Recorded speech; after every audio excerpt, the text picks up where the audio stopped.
Praise the Lord. இயேசுவின் ரத்தம் ஜெயம். தினமும் இயேசு நிகழ்ச்சிக்கு உங்களை கர்த்தராகிய இயேசு கிறிஸ்துவின் நாமத்தில் வரவேற்கிறேன். செய்தியின் தலைப்பு ஆத்தும பெலன் அவசியம். ஆதார வசனம் எபேசியர் 6:10. கடைசியாக என் சகோதரரே, கர்த்தரிலும் அவருடைய சத்துவத்தின் வல்லமையிலும் பலப்படுங்கள். தேவ பலம் பெற்றவர்களை சிறு ஜெபம் செய்வோம். தகப்பனே, இந்த செய்தியை தொடர்ந்து கேட்டுக்கொண்டு வருகிறவர்களுக்கு கர்த்தாவே நீர் ஆத்துமாவிலே பெலன் தருவீராக. பலப்படுத்தி சகாயம் செய்து ஆசீர்வதித்து இதோ என் மகள் என்று காட்டுவீராக. இயேசுவே நாமத்தில் பிதாவே, ஆமென். ஆத்துமாவும் சரீரம் பலப்பட வேண்டும். இந்த இரண்டின் மேன்மை பலம் ஒன்றை ஒன்று சார்ந்தவைகள். மனம் சோர்ந்து போய்விட்டால் சரீரம் பலவீனத்தை உணரும். சரீரம் பலவீனப்பட்டு நோய்வாய்ப்பட்டு இருந்தால் மனமும் பலவீனத்தை உணரும். ஒன்றுமே சிந்திக்க முடியாத நிலைக்கு வந்துவிடும். பொதுவாகவே இந்த சரீரத்தை எப்படி பலமாக உறுதியாக வைத்துக்கொள்ள வேண்டும் என்பதற்கு யூடியூபை திறந்தால் ஏகப்பட்டது வருகிறது. நல்லதுதான். அவரவர் சரீரத்துக்கு மருத்துவர் அவரவர்களே. இந்த சரீரத்திற்கு என்று ஒரு லாங்குவேஜ் உண்டு. ரெட் சிக்னல், கிரீன் சிக்னல் என்று ரோட்டில் காட்டுவது போல ஒரு சிக்னல் உண்டு. நாம் சாப்பிடும் பொழுது இது ஏற்றுக்கொள்ளும், இது எனக்கு ஒத்து வராது என்பது சரீரமே சொல்லும். அதை புரிந்து கொண்டு நாம் செயல்பட வேண்டும்.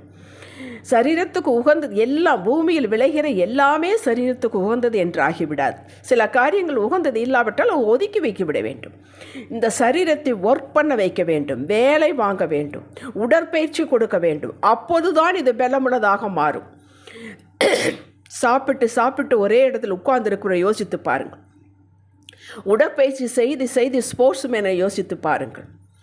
நம்ம சரீரத்தை நாம் பலப்படுத்த வேண்டுமானால், அது உறுதியாக இருக்க வேண்டும், ஆரோக்கியமுள்ளதாக இருக்க வேண்டுமானால் அதற்கு பயிற்சி அவசியம்.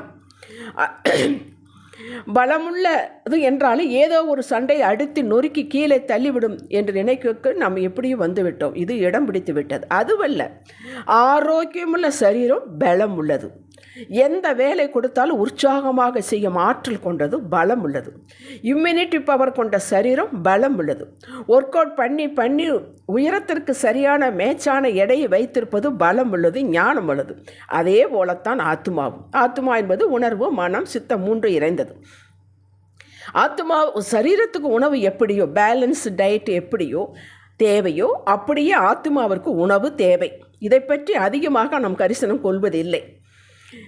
அதனால்தான் ஒரு சின்ன உபத்திரவம், எதிர்ப்பு, ஏமாற்றம் என்றவுடன் தாங்கிக் கொள்ள பலனில்லை. நிலைத்து நின்று ஜெபிக்கும் வகை தெரியவில்லை, சோர்ந்து போகிறோம்.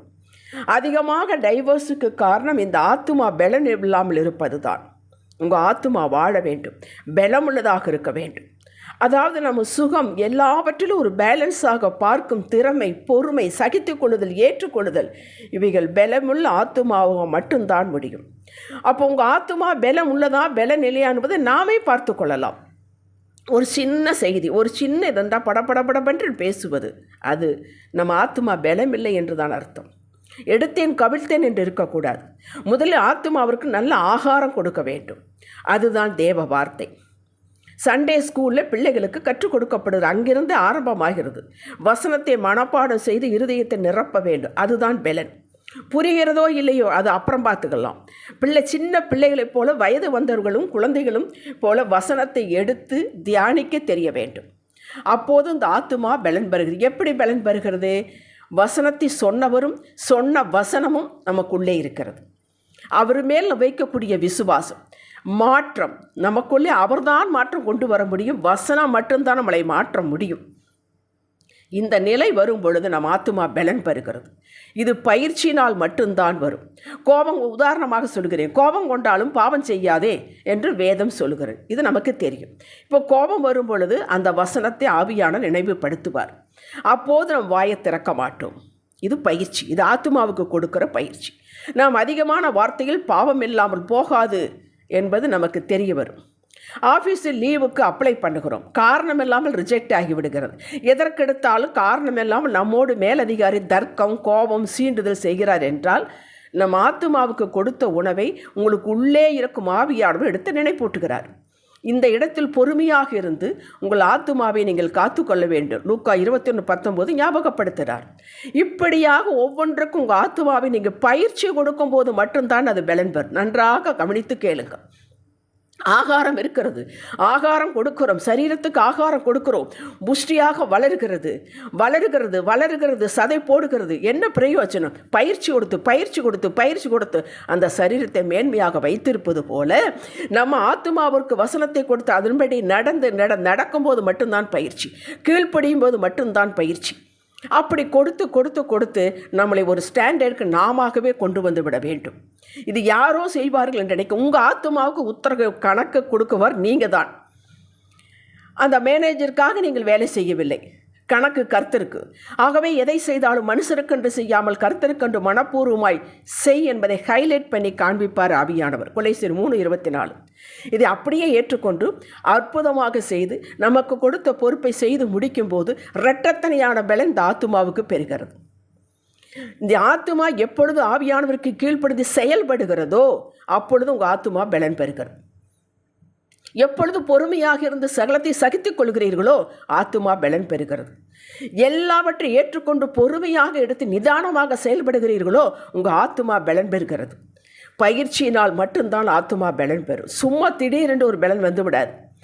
எதிர்ப்பின் மத்தியில் இதை சாக்காக எடுத்துக்கொள்ளாமல் என் கடமையை கர்த்தருக்காக கருத்தாய் செய்து முடித்து கொடுக்கிறேன், தேவன் கொடுத்த கிருபைக்கு ஸ்தோத்திரம் என்று செலுத்தும் போது உங்கள் ஆத்துமா பலன் பெறுகிறது.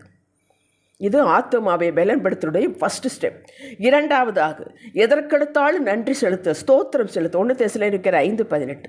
துதி பலி, ஸ்தோத்திர பலி கிருபையை பெருக பண்ணும். கிருபை எல்லாவற்றையும் செய்து முடிக்க ஞானம் செயல்திறன் கொடுக்கும். நம் பலம் ஒன்றுமில்லை. சகரியா 4:6.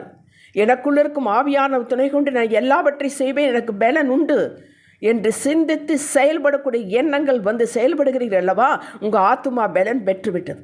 அதுதான் பயிற்சி. மிகப்பெரிய வல்லமை ஆத்துமாவுக்கு கொடுக்கிறது. ஆத்துமா தாழ்மைப்பட இது பலமுள்ளதாக மாறுகிறது. ஆத்துமாவுக்குள் இருக்கக்கூடிய இந்த உணர்வை சார்ந்து நீங்கள் வாழாமல் உண்மையை சார்ந்து வாழும் பொழுது அந்த ஆத்துமா பலன் பெறுகிறது. எதற்கெடுத்தாலும் உணர்வை சார்ந்து நம்ம வாழக்கூடாது. உணர்வு வரும் போகும், ஆனால் சத்தியம் மாறாது. உலகத்திற்கு பலவீனம் நம்மை பார்ப்பவர்கள் லஞ்சம் வாங்கக்கூடிய சான்ஸ் வருகிறது. எனக்கு வேண்டாம், ஒரு வீடே வாங்கி தருகிறேன், நீங்கள் இந்த காலமெல்லாம் சம்பாதித்தா கூட வாங்க முடியாது, வேண்டாம். அந்த வேண்டாம் என்று சொல்லுவதற்கு ஆத்துமாவிலே பலம் வேண்டும். அதுதான் தைரியசாலி, அதுதான் வைராக்கியம், அதுதான் நீங்கள் பலம் உள்ளவன். ஆனால் உலகத்திற்கு பார்வைக்கு பலவீனன், பிழைக்க தெரியாதவன், அது உலகத்தார். ஹல்லேலூயா. இந்த சமயத்தில் நம்ம ஆத்மா சைலண்டாக வலுப்பெறும். ஆண்டவர் பார்த்து கொண்டிருக்கிறார். மூன்றாவதாக எல்லா பயிற்சி ஆத்மாவுக்கு அடுத்து செயல்படாமல் இருக்கக்கூடாது. ஆவியானவருக்கு தினமும் எல்லாவற்றையும் கீழ்ப்படிய வேண்டும். செயல்படும் ஆத்மாவாக இருக்க வேண்டும். உங்களால் முடியாதை அவர் ஒரு நாளும் செய்ய சொல்ல மாட்டார். அர்ப்பணிக்கிறேன், கீழ்ப்படுகிறேன், மற்றபடி நீங்கள் தான் என் மூலமாக எனக்குள்ளே கிரியை செய்ய வேண்டும் என்று ஜெபியுங்கள். ஆண்டவரை தேடுதல், ஜெபித்தல், விசுவாசத்தோடு இருக்குதல், பொறுமையோடு இருக்குதல், பொறுமை இணைத்து கொண்ட கர்த்தருடைய நேரத்திற்காக காத்திருக்குதல், முக்கியமாக மகிழ்ச்சியாக இருத்தல், இவைகள் தான் ஆத்துமா செயல்படுகிறது என்பதற்கு அடையாளம். இதில் கொஞ்சம் கொஞ்சமாக தேர்வீர்கள் என்றால் தேர்ச்சி பெற வேண்டும். நாளுக்கு நாள் தேர்ச்சி பெற வேண்டும், மெருகு ஏற வேண்டும். மக்களே, உங்களை கொண்டு பெரிய காரியங்களை செய்வார். ஆத்துமா பலன் இல்லாவிட்டால் உங்களால் வாழ முடியாது. உலகம் உங்களை தள்ளிவிட்டு போய்விடும். காலம் தாழ்த்தியும் செய்ய மாட்டார், காலத்திற்கு முன்பாகவும் செய்ய மாட்டார். உங்களை கொண்டு பெரிய காரியங்கள் செய்வார். அவருடைய தேவனுடைய சித்தம் உங்களுக்கு என்று வைத்திருக்கிற சித்தங்கள் செயல்பட வேண்டுமானால் உங்கள் ஆத்துமா பலம் பெற்றதாக இருக்க வேண்டும். பலவீனப்பட்ட ஆத்துமாவை வைத்துக்கொண்டு அவர் ஒன்று செய்ய முடியாது. அவர் எவ்வளவு பலமானா இருக்கலாம், அவர் உலகத்தை அசைக்கக்கூடியவர் தேவன்தான். ஆனால் நம்முடைய ஆத்துமா பலன் பெற வேண்டும். அவரோடு சேர்ந்து இணைந்து செயல்பட வேண்டுமானால் நாம் பலன் பெற வேண்டும். செல்வங்களின் பிறப்பிடம், ஆரோக்கியம், நற்பண்புகள், குடியிருப்பு நீங்களாகத்தான் இருப்பீர்கள். இவைகள் ஆத்துமாவை பலப்படுத்தி ஸ்திரப்படுத்தி வைக்கும். இந்த நிலையில் நீங்கள் பதட்டப்படவே மாட்டீர்கள். எடுத்தேன் கவிழ்த்தேன் என்று செயல்பட மாட்டீர்கள். மகா பெரிய அமைதி, சமாதான, உற்சாகம் உங்களுக்குள்ளே பொங்குவதை நீங்கள் உணர்வீர்கள். இதுதான் ஆத்மா முதிர்ச்சி அடைந்து கொண்டு வருகிறதுக்கு என்பது அடையாளம். ஆத்துமாவில் பலன், முதிர்ச்சி என்பது அளவிட முடியாத ஆவிக்குரிய சொத்துங்க. கவலை, சோர்வு உங்கள் அருகில் கூட வர அஞ்சும். ஆத்துமா வலுப்பெற நாம் கொடுக்கும் இந்த வழிமுறை, முயற்சி, பயிற்சி தொடர்ந்து நடைபெற வேண்டுங்க. ஏதோ என்னைக்கோ ஒரு நாளைக்கு அல்ல, ஒரு 10 நாளைக்கு எக்ஸசைஸ் பண்ணிவிட்டு 2 மாதம் விட்டுறாங்களே, அப்படி அல்ல. இந்த ஆத்துமாவுக்கு நாம் தினமும் பயிற்சி கொடுக்க வேண்டும். ஆவியானவர் உங்களை கொண்டு பெரிய பெரிய அற்புத காரியங்களை செய்வார். இப்படிப்பட்ட ஆத்துமாவைத்தான் தேவன் தேடிக்கொண்டிருக்கிறார். ஏன் உங்களது ஆத்துமாவாக இருக்கக்கூடாது? பயிற்சி கொடுக்கும் காரியங்கள் எல்லாம் ஒன்றும் கடினமானது அல்லங்க. ஸ்போர்ட்ஸ் வீரர்கள்லாம் எப்படி பயிற்சி எடுக்கிறார்கள், ஒரு ஒழுங்கை கடைப்பிடிக்கிறார்கள் என்பதை நினைத்து பாருங்கள். எல்லாவற்றுக்கும் ஒரு ஒழுங்கு இருக்க வேண்டும், எல்லாவற்றுக்கும் ஒரு விளக்கரையும் இருக்க வேண்டும். சாதனை படைக்க வேண்டுமானால், அற்புத வாழ்வு வாழ வேண்டுமானால் ஒரு ஒழுங்கு இருக்க வேண்டும், ஒரு விளக்கரையும் இருக்க வேண்டும். சும்மா வராது, எதுவுமே சும்மா வருவது இல்லை. ஹல்லேலூயா. பல மடங்கு நீங்கள் பலன் பெறுவீர்கள். அர்ப்பணம் இருக்கும் பொழுது ஜெபிக்கலாம். தகப்பனே, ஆரோக்கியமுள்ள ஆத்துமா, இந்த ஆத்துமா உங்கள் மீது தாகம் கொண்ட ஆத்துமாவாக மாற்றித்தாரும். உங்களையே நோக்கியிருக்கும் ஆத்துமாவாக மாற்றித்தாரும். புரிந்து கொள்ளும் கிருபையை தாரும். இயேசுவின் நாமத்தில் பிதாவே, ஆமேன். ஹல்லேலூயா.